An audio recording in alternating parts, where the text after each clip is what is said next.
Let's set the bloody benchmark.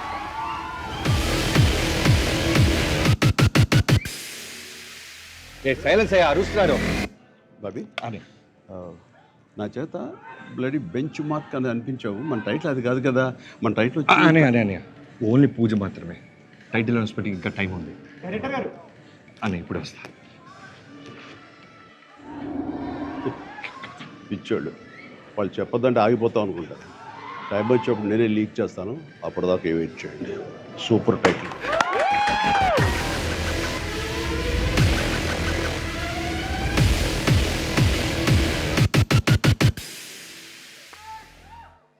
Sir ఇప్పుడు ఈ video ఎందుకు ప్లే చేశామో మీకు అర్థమై ఉంటుంది. లీక్ చేస్తానని అన్నారు, అంటే August 22 ఎలాగో మా ముందుకి వస్తుందని తెలుసు. బట్ ఈలోపు ఏమైనా లీక్ చేస్తారేమో అని మీ దగ్గరకు వస్తే వద్దా చిరు లీక్స్ కాదు, తమను వద్దని తల అడ్డంగా ఊపుతున్నాడు కాదు. 22 టీజర్ అదే నువ్వు ఆరా చేసావు కదా, ఎలా వచ్చింది? అదిరిపోయింది మామూలు. అందులో టైటిల్ వేస్తారా? టైటిల్ వేసేసాం. అనౌన్స్ చేస్తారా? 22 చేస్తాం. సేమ్ కదిరి కదా.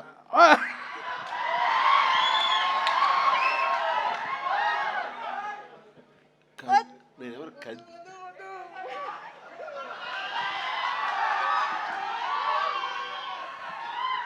ఆపుకోలేకపోతున్నాను. మీరేమండి ఆ ఉంటే తూ అంటారు, ఆపండి. వచ్చేసింది. Thank you sir, thank you sir. Sir Chiru లీక్స్లో భాగంగా మా కొరియన్ కనకరాజుకు కూడా ఏదైనా లీక్ ఇస్తే. Oh yeah okay. నేను నాకు ఒకటి అనిపించింది, ఈ సినిమా ఎండ్ తర్వాత నెక్స్ట్ పార్ట్ 2 ఉంటుందని అనిపించింది.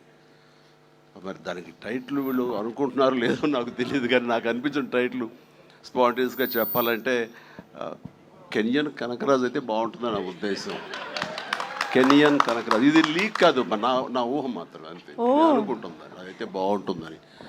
కొరియన్ లాగా అది కూడా కెనియన్ కనకరాజు అయితే బాగుంటుందని. రాజు తప్పు చేశానా? మీరు చెప్పారు కదా, రెడీ వాడేస్తాను. Excellent. Okay, good. Super. Thank you sir, thank you very much. Okay, so Chiru leaks హ్యాపీయా? సో ఎస్, ఇప్పుడు ఆలస్యం చేయకుండా